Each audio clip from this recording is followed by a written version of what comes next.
Hello friends, and welcome back to the channel. Today I've brought you a story unlike any other. A story so thrilling, it's hard to believe it's true. Imagine this. A robber pulls off the biggest bank heist in the history of Japan without using force, without harming anyone, and with such cunning precision that it has left people in awe for decades. This is the story of the 300 million yen bank robbery, still regarded as the largest, most clever, and most mystifying bank robbery in Japan's history. The late 1960s was a time of rapid change for Japan. The country had risen from the ashes of World War II and was on the fast track to becoming a global economic giant. Technological innovations were pouring out of Japanese companies, and the world was paying attention. In particular, Tokyo had transformed into a bustling metropolis where money flowed like never before. International corporations were setting up shop, banks were bursting with cash, and salaries were rising, marking the dawn of a new era for Japanese workers. However, with prosperity came vulnerability.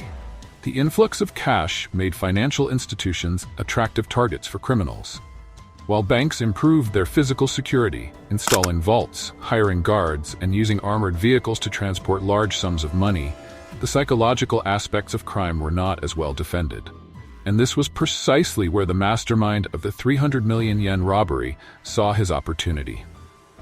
It all started with a letter. One morning, the manager of a local bank in Tokyo, Nin Trust Bank, found an unusual envelope in his mailbox. At first glance, it looked like any other piece of mail, but upon opening it, his heart sank. The letter was a direct threat. If the manager did not arrange for 300 million yen to be delivered to a specific, hard-to-reach location, his house would be blown up by a bomb. It was not a request. It was an ultimatum. The bank manager, understandably shaken, immediately contacted the authorities. The Tokyo Metropolitan Police, known for their efficiency, took the threat seriously.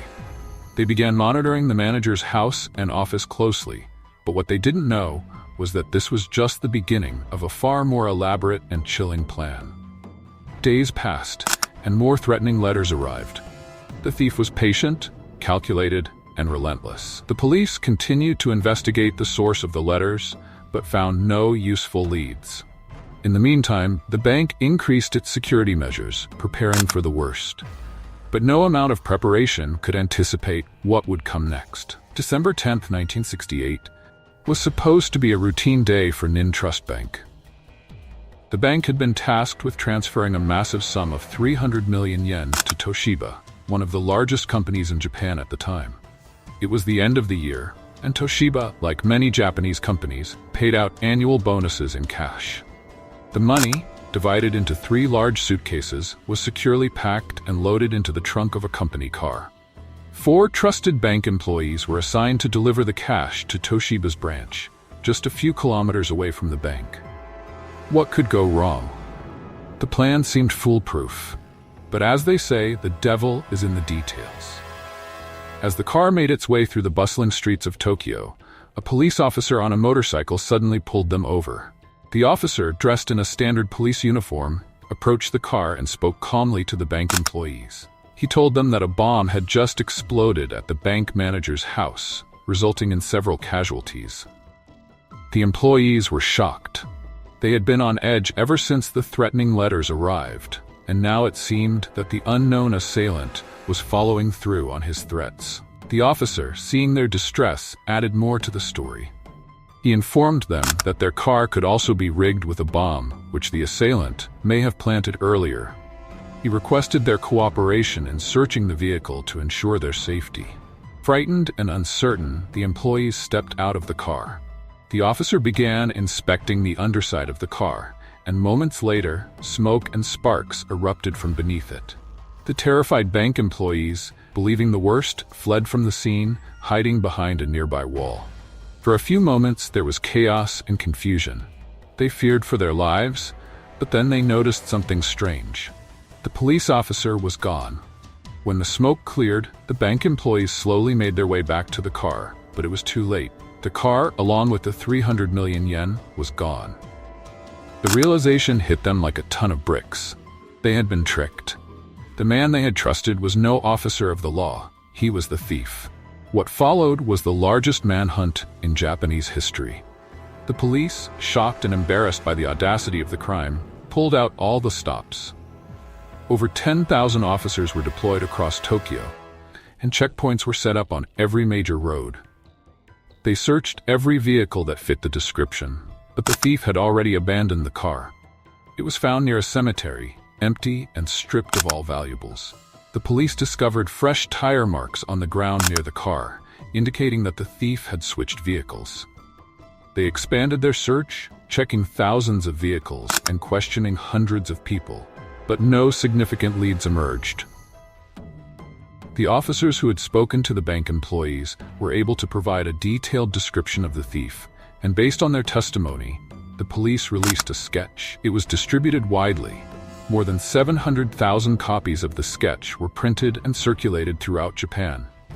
The case dominated the news, with every major newspaper covering the heist and its aftermath.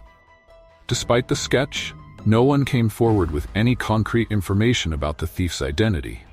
It was as if he had disappeared into thin air. As the days turned into weeks and the weeks into months, the investigation stalled. The Tokyo Metropolitan Police continued to work tirelessly, but every lead led to a dead end.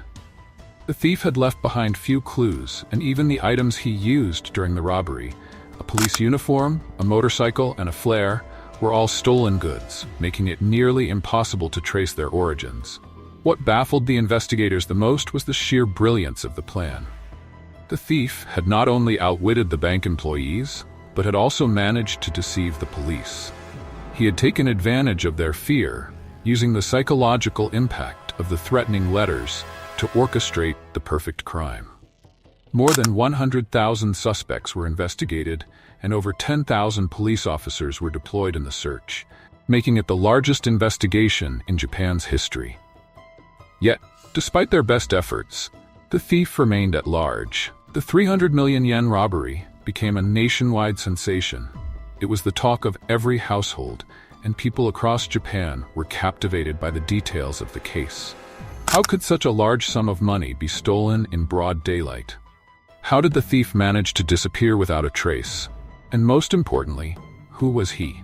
Some speculated that the thief must have had inside knowledge of the bank's operations. Others believed that he was part of a larger criminal organization. Conspiracy theories began to circulate, and the public grew increasingly frustrated with the lack of progress in the investigation. The police, feeling the pressure from both the public and the government, doubled down on their efforts. They conducted raids, set up more checkpoints, and increased surveillance across Tokyo. However, no matter what they did, the thief remained elusive. The investigation into the 300 million yen robbery was one of the most expensive in Japanese history. The police spent over 900 million yen, more than double the amount that had been stolen. The government faced criticism for the exorbitant costs, with many questioning whether it was worth spending so much money on an investigation that seemed destined to fail. But for the authorities, it wasn't just about recovering the stolen money. It was about restoring their reputation. The robbery had exposed weaknesses in Japan's security systems, and the police were determined to catch the mastermind behind the crime, no matter the cost. Despite their best efforts, the case eventually went cold. Years passed, and the thief was never caught. The statute of limitations expired in 1975, and the 300 million yen robbery became a closed case, unsolved and shrouded in mystery. Over the years, many theories have emerged about the identity of the thief. Some believe that he was a disgruntled former employee of Nin Trust Bank or Toshiba, someone with inside knowledge of how the bank operated. Others speculate that he was part of a highly organized criminal syndicate, using the heist as a way to fund larger illegal operations.